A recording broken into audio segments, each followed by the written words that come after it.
Some nights just push the edge. Welcome to Bible Prophecy Review. I want to talk to you tonight about a topic that concerns the mark of the beast, the 666 system, and radio frequency ID chips. Many people have never even heard of radio frequency ID chips. Often they are called RFID chips, yet they have become almost universal. Over 8 billion of those chips now are scattered in consumer products throughout the world. There has been no debate in Parliament or Congress. There has been no notification. But in fact, you now probably, listening to this program, have anywhere from 3 to 5 miniature computer chips with a radio frequency device on them, on the clothes on your body. They're going to be in the belt you wear, the shoes you wear, the label of your underwear, the label of your shirt and your pants, and many other items. They're in your prescription bottles. They're also found in food. What is the purpose? Well, most of us remember the barcode. The barcode was a very unique way, invented about 20 years ago, for companies to keep track of products, and it had a lot of usefulness. But over the last 20 years, it's become obsolete. The barcode can only basically read about 100,000 companies. And it's very limited because you have to, as we all know, going through cash registers, the scanner has to be within about 12 inches to even possibly read that barcode. So back in about 1998, some of the largest companies in the world, companies like Procter & Gamble, companies like Gillette, got together with MIT University, one of the leading invention centers in the United States. And they said, we need a replacement, something much more modern, something that can keep track of 268 million companies in the world, and that each of the companies could have room for 1 million different products. So they started to work on it. MIT was also asked to prepare something that could be read from at least 100 feet away without anyone being aware of it. What is the significance? Let's take a look what the Bible has to say.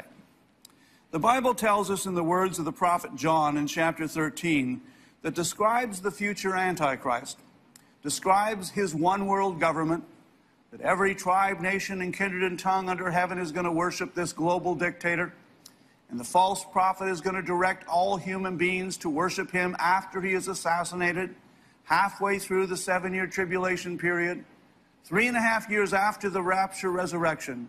Somebody is going to kill the Antichrist, probably a Jewish believer, after he stops the daily sacrifice that had already been resumed in the rebuilt third temple. When that happens, he truly dies. This is not a medical miracle. He's dead. But Satan will be allowed by God satanically to raise him from the dead. And when he does, he will now not just be a false Messiah. This man, this global dictator, the Bible calls the Antichrist, he will be the Prince of Darkness. He will come back as Satan incarnate. And Satan is going to, when he resurrects him, cause him to go into the temple. And for the first time, this man is going to demand worship as God from all humanity. How will they do it? The Bible tells us in Revelation 13 that the false prophet is going to demand that everyone worship him, bear him allegiance publicly, and prove it by taking his mark, 666. If you have that mark, you'll be able to buy and sell. You'll be able to work. You'll be able to live. If you don't worship him, you will not be able to live or work or buy and sell. Here's what John says in Revelation 13, verse 16.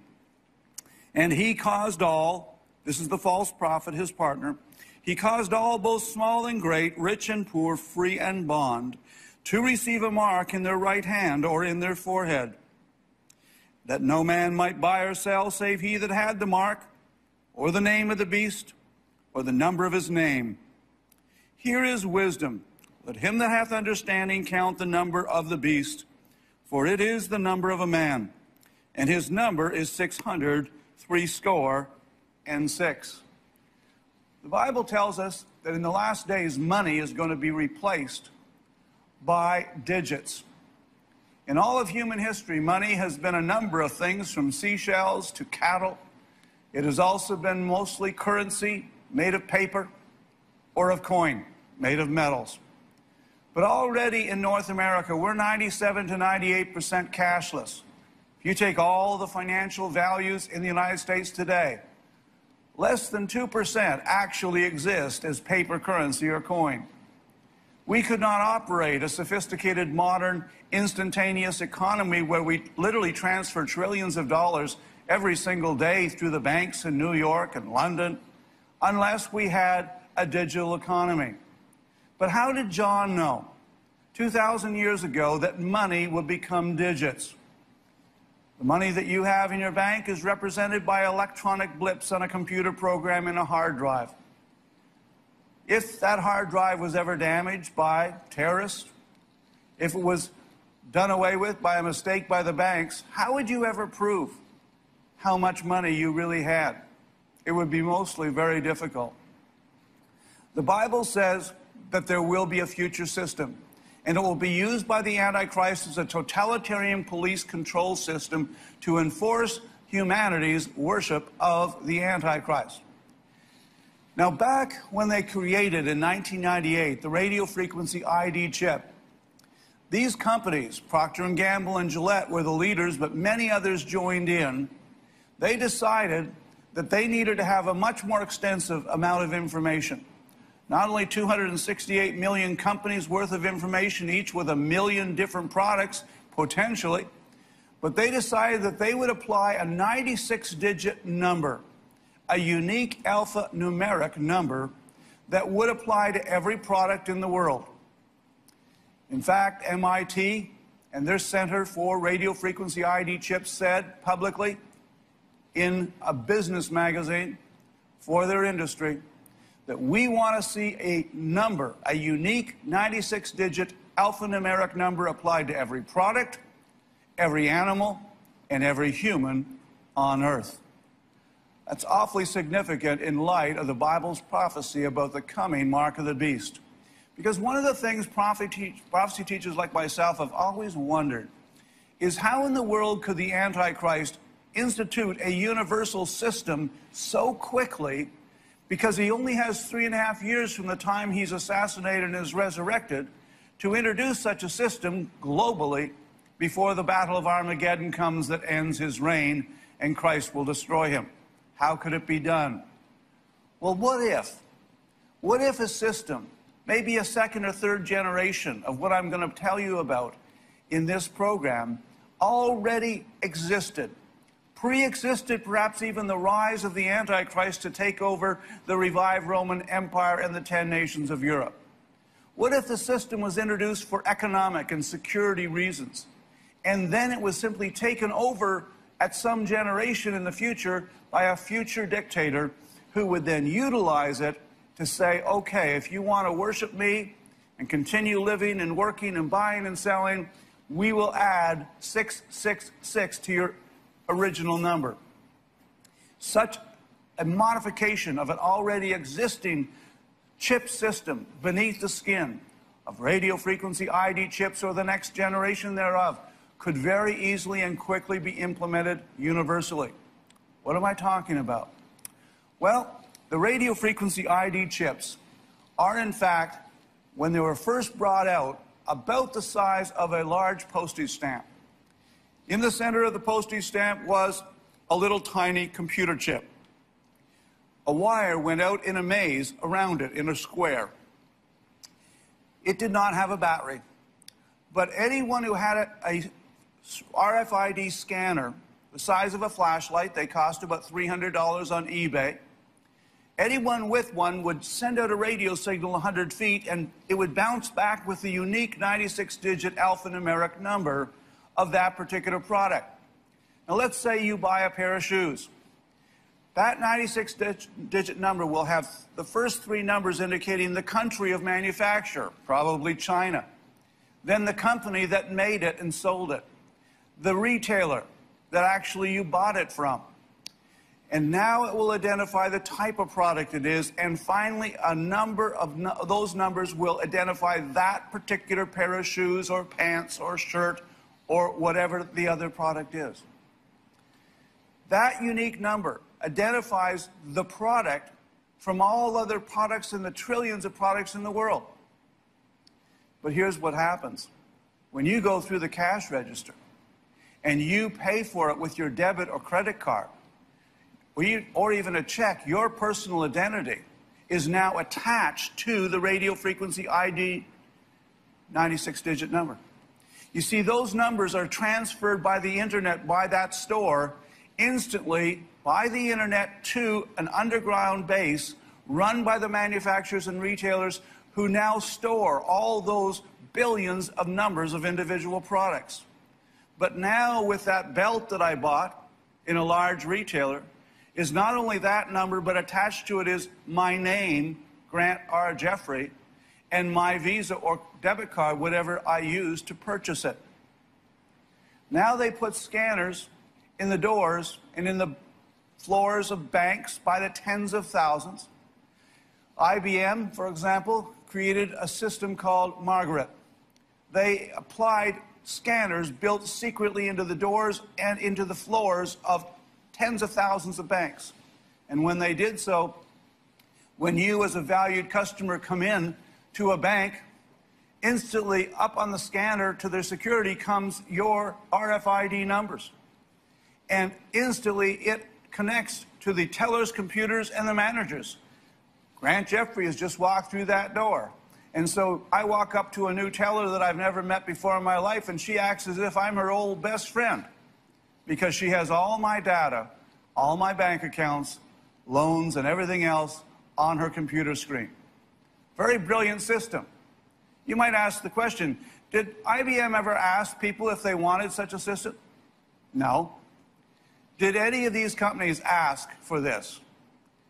Ask their customers. The answer is no. They tried a bit in the period around 2002. They had a number of close focus groups where they brought in 30 or 40 people, average consumers, and they said, here's how this system works. What do you think? Without exception, everyone said, absolutely no way. Why? Simply, there is not a single consumer benefit for you and I. None. No benefit whatsoever. The benefit is entirely for the manufacturers, the distributors, and the retailers, and the market researchers, because they could turn off the system when you exit the cashier, but they don't. They want to see how you use that product. They want to track it with scanners built into the banks, into the railway stations, train stations, into the airports. George Orwell, the English novelist, wrote in 1948 a book called 1984. It was a threat that many of us in our English classes have read. There was a novel that predicted a world would arise in which every citizen's conversations, almost his thoughts, all his activities would in fact be recorded 24/7. Orwell never even dreamed of the kind of technology that exists today, nor did Adolf Hitler or Joseph Stalin, because they could not possibly track all the activities and the location of every citizen of their dictatorships. But today we can. The truth of the matter is, these radio frequency ID chips, and to see how small they are, they started out like a postage stamp, but 80% of them now are the size of a period at the end of a sentence. In other words, they're virtually invisible. They're placed on the labels, and you cannot see them, of all your clothes. They're placed between the soles of your shoes and in the leather of your belt. These products are now universally used throughout the world. China has just chipped with RFID chips 1,300,000,000 of their people in their internal identity documents, without which they cannot travel from city to city or province to province. So 1/4 of the whole globe was chipped in the last year. And they already are using subcutaneous RFID chips that are the size of a period at the end of a sentence, and they're injected painlessly beneath the skin for elite military units. Here's an example. Here's a product which I actually use. It's made by Gillette, the M3 razor. But in the packaging, there is a almost invisible RFID chip, because they want to track how this product is used. Can it be destroyed? Well, I've had people put it through microwaves, and that doesn't work. I've had people try hitting it with a hammer. Sometimes that works. But the reality is, since they've been introduced, they're everywhere. And their plan, knowing that people did not want them, knowing that there was no benefit for the consumer, and knowing that Parliament and Congress had not even voted about this, set no restrictions whatsoever, not even notification, they decided to introduce it by stealth. A woman I know named Catherine Albright, a Christian woman who's researched these RFID chips extensively in her book, Spy Chips, has stated that this is the most intrusive surveillance system ever conceived by mankind, because untold millions of North Americans, Europeans, and people in other countries are now, without their being aware of it, carrying a chip that from a distance identifies their identity and their location. The potential for identity theft is overwhelming. All U.S. passports issued since January 2008 now have an RFID chip. Now, most Americans and the Canadians with our identity documents have the same system. When you leave your hotel in a foreign country, you'd be an idiot not to take your passport or identity documents with you. So now you're walking down the street in a foreign city. All a terrorist or a kidnapper has to do is have a $300 radio frequency scanner and pick up your number, and if they're clever enough, and many hackers are clever enough to break in to the hard drive system on the internet that keeps all these numbers, they know who you are and a great deal of additional information about you, including your social security number. This is going to make a nightmare of identity theft. We live in a very, very intrusive world. And unfortunately, the system that keeps all these numbers by the billions is not actually all that secure. Now, why did the companies actually create this? They're not trying to really have that much surveillance on you other than marketing research. They did it for the very good reason of inventory control and anti-counterfeiting and anti-shoplifting. Well, when you had a barcode, you had to get within 12 inches of it. So they had to send a warehouse man up in a cherry picker 50 feet in the air to within 12 inches of a skid to figure out there were 2,003 widgets inside that skid carton. Now, from the floor, he can point the reader 100 feet away and know exactly what's in that skid. It's very useful. It's also great for inventory control, because as soon as you lift something off a major retailer like Walmart, Costco, Sam's, then the reader built into the shelf tells them that you've just bought a pair of shoes and they need to reorder to replace those shoes. It's very efficient. But when you go through the cash register, your personal identity and your Visa or debit card is now attached to that number, which means that anyone who has access to a reader can identify you as an American, but also identify you by name. When you are in your car, most cars now, in the last 5 years, have an RFID number. When you approach the Mexican border or the Canadian border, when you're within 100 feet, up comes your identity. When that nice gal from Border Patrol leans out the window and says, "Where were you born, sir?" she already knows the answer, or at least what it should be. If you don't give the same answer, they're going to ask you for a secondary investigation in the office. We're increasingly living in a society that is unlike that has ever existed before, even under dictatorships like Germany, Russia, or China. What does it all mean? It means that for the first time in the history of humanity, the Bible's prophecy found in Revelation chapter 13, 16 to 18 by the prophet John could come to pass literally in our generation. In no other decade up until the last, since 2000, could what the Bible describes as the mark of the beast exist. How might it be implemented? Well, I think it could be implemented quite easily. For example, right now, in Canada, credit cards, Ontario Health Card, and in the States with the new Obama Health Care, there will be a unique card you have with a radio frequency ID chip.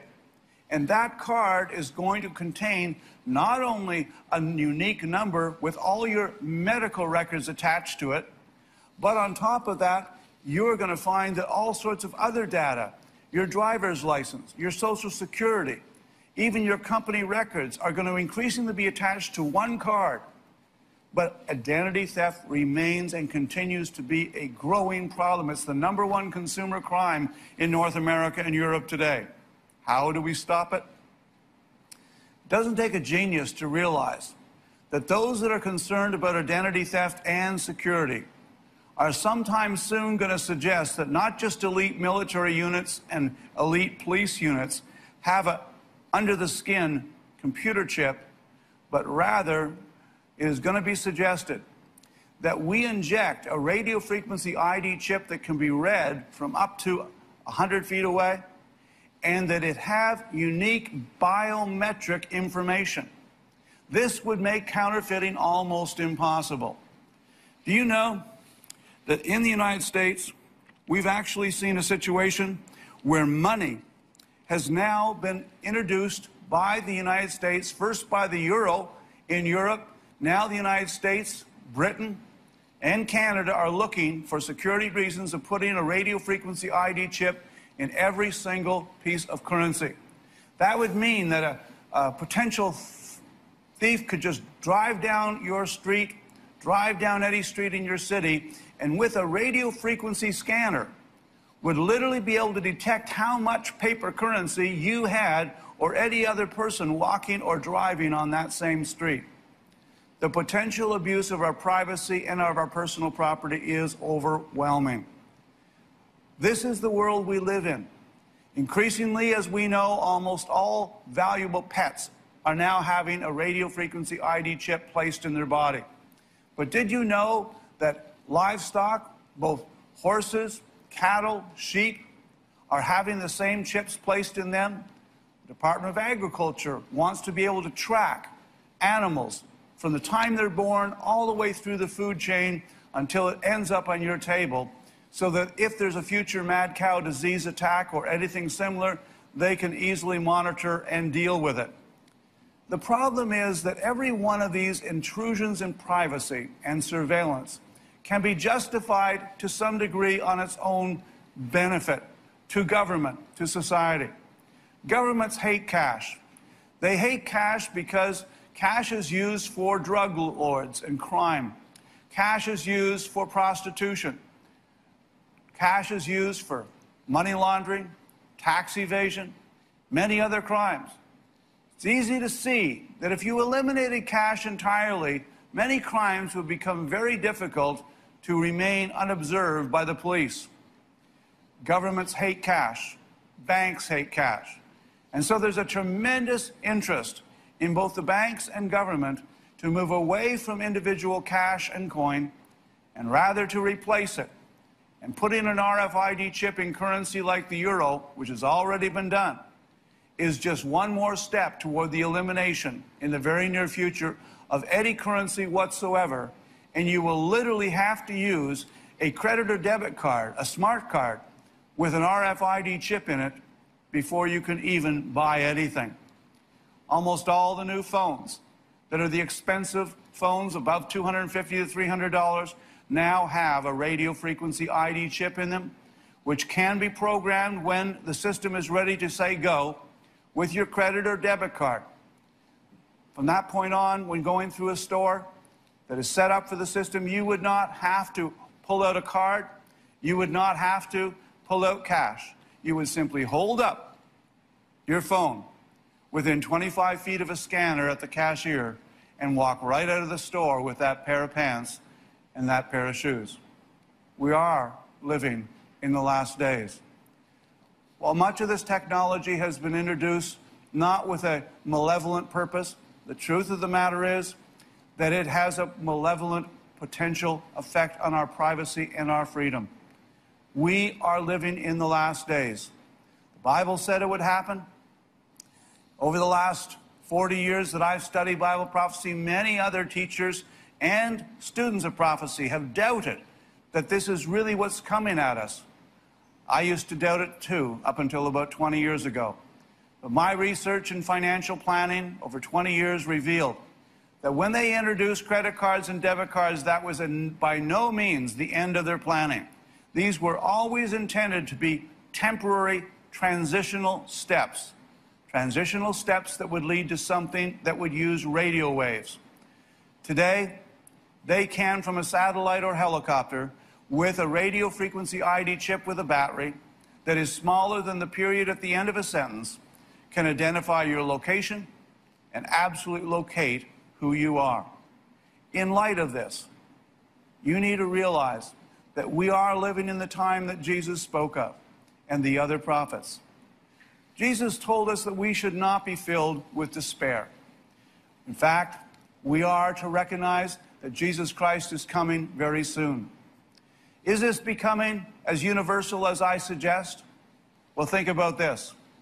In bars in Miami, in bars in Spain, even in the Caribbean, people who go to those bars, and as you know, most of the women who go to the bars hardly have room in their clothing to carry any kind of purse or credit card whatsoever. They are voluntarily agreeing to have a radio frequency ID chip placed beneath the skin, so they would automatically debit their credit or debit card for their purchases of drinks in the bar that night. What does it all mean? It's time to look up, my friends, because, without question, our redemption is drawing nigh. It's been a joy to share with you. God bless you.